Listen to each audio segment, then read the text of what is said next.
Acara selanjutnya adalah sambutan Ketua KPU Kabupaten Grobogan, Bapak Afrozin Arif SPD MH. Bismillahirrahmanirrahim. Assalamualaikum warahmatullahi wabarakatuh. Salam sejahtera bagi kita semua. Yang terhormat Bapak Bupati dan Wakil Bupati Grobogan, yang saya hormati Ibu Ketua DPRD Kabupaten Grobogan, yang saya hormati Bapak Kapolres, Bapak Dandim, Ketua Pengadilan Negeri, Ketua PA atau yang mewakili Bapak Kajari, Wakil Ketua Dewan, Ketua Panwaslu, yang saya hormati pimpinan partai politik se-Kabupaten Grobogan peserta pemilu 2014.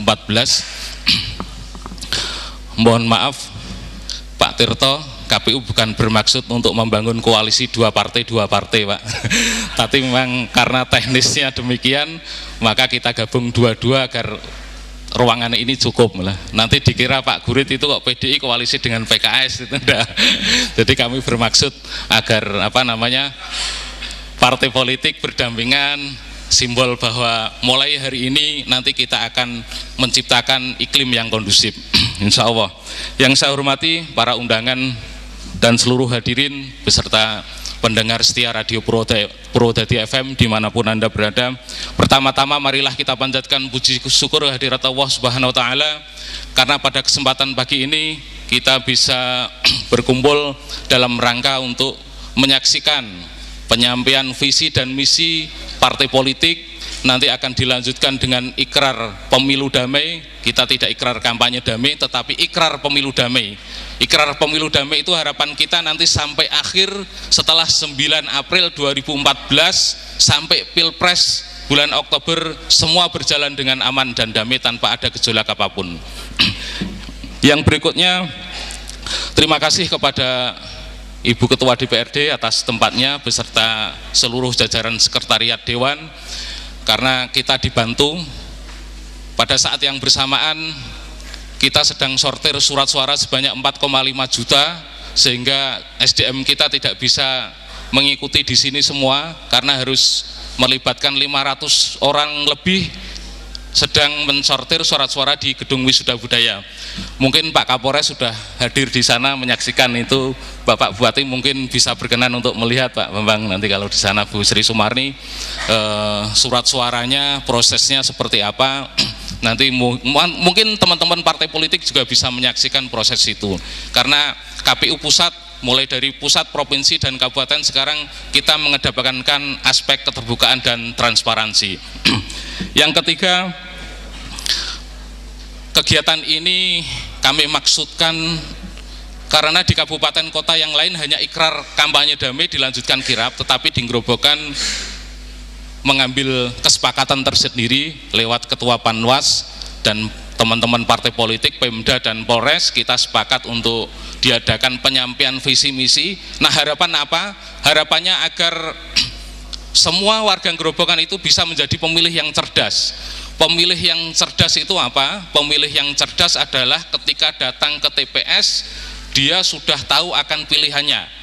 Jadi datang ke TPS itu tidak bingung yang akan saya coblos siapa, partai apa, tetapi begitu datang sudah tahu pilihannya dari rumah, sudah dipikirkan, rekam jejak calegnya sudah dipikirkan, partai politiknya, visi misinya sudah semua dipikirkan. Sehingga harapan kami setelah ikrar kampanye damai dan penyampaian visi misi ini, seluruh warga Grobogan lewat Purwodadi FM bisa mendengarkan, sehingga misi-misi partai politik bisa didengarkan. Harapan kami itu.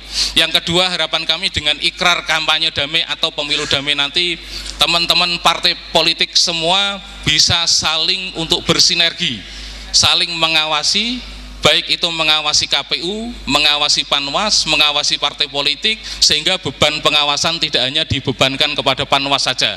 Sekarang di Kabupaten Grobogan alhamdulillah Panwasnya sudah galak ya Mas. Jadi tidak hanya kepada partai politik, kepada KPU juga.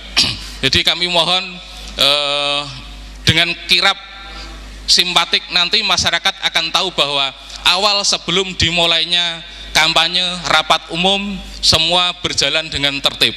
Jadi nanti kirap simpatik ini adalah model awal bahwa pelaksanaan rapat umum di Kabupaten Grobogan semuanya berjalan dengan tertib, semuanya berjalan dengan damai dan sesuai dengan aturan perundang-undangan. Yang berikutnya, yang terakhir yang saya sampaikan adalah bahwa pemilu sekarang semua pemilih yang punya KTP yang tidak terdaftar dalam DPT semua dipersilahkan untuk menggunakan hak pilihnya. Jadi saya yakin kalau sampai hari H masih ada gejolak orang yang tidak terdaftar dalam DPT, orang yang kisruh dirinya tidak daftar dalam DPT, maka melalui undang-undang sekarang semuanya diperbolehkan. Tetapi bagi yang pakai KTP yang tidak terdaftar dalam DPT itu hanya diperbolehkan mencoblos di lokasi KTP yang bersangkutan. Jadi tidak boleh menggunakan sembarang KTP di lokasi manapun, tetapi di lokasi alamat KTP yang bersangkutan. Karena memang beberapa hari terakhir berkembang isu bahwa KTP bisa dipakai untuk semua daerah pemilihan. Karena kalau informasi ini berkembang terus, maka akan terjadi mobilisasi massa. Bagi caleg-caleg tertentu yang keluarganya ada di daerah Grobogan 5, pengen mencoblos di Grobogan 2, maka berbondong-bondong ke Grobogan 2. Nah, ini tidak diperbolehkan oleh undang-undang. KTP hanya bisa dipakai mencoblos pada saat pukul 12 dan diperlakukan hanya di lokasi sebagaimana alamat KTP yang bersangkutan. Yang berikutnya, bahwa mulai sekarang pemungutan suara dan penghitungan suara dikembalikan lagi ke PPS. Jadi kalau kemarin bebannya ada di PPK, ada beberapa isu-isu yang mengatakan bahwa teman-teman PPK bisa dibeli dan lain-lain, maka sekarang adalah ketika pemungutan suara selesai jam 1:30 dilanjutkan dengan penghitungan suara, pada hari itu pun juga seluruh saksi dan masyarakat diperbolehkan untuk mendokumentasikan lampiran C1. Jadi silahkan kalau yang belum sempat untuk mendapatkan lampiran C1 bisa memfoto atau mendokumentasikan lewat video. Itu diperbolehkan oleh undang-undang. Dan yang terakhir, untuk menepis kerisauan caleg-caleg semua dan partai politik, pada saat selesai penghitungan suara, KPU sudah akan memperoleh lampiran C1 DPR, DPD, provinsi dan kabupaten kota. Jadi pada saat hari H, lampiran C1 itu sudah kita dokumentasikan dalam bentuk soft copy, kita scan satu persatu. Jadi kalau ada PPS, PPK yang bermain-main, di samping harus berhadapan dengan hukum karena pidananya akan ditambah 2 kali lipat, KPU juga akan punya data pendamping. Jadi data pembanding ini akan kita cross-checkkan ketika teman-teman partai politik lewat saksinya di KPU nanti menyaksikan penghitungan suara, bisa melakukan protes di mana letak kehilangan suaranya, di TPS mana, desa mana, kecamatan mana. Sehingga saya yakin dengan sistem yang baru ini, keraguan teman-teman partai politik dan caleg terhadap isu jual beli suara bisa sedikit atau mungkin bisa dihilangkan sama sekali. Nah, harapan kami, tolong teman-teman partai politik untuk memperkuat saksinya, untuk menambah amunisinya, tidak hanya 50 Pak. Kalau 50 nanti siang sudah pulang, minimal 100 lah, karena honor KPPS sudah mencapai 400 dan 300.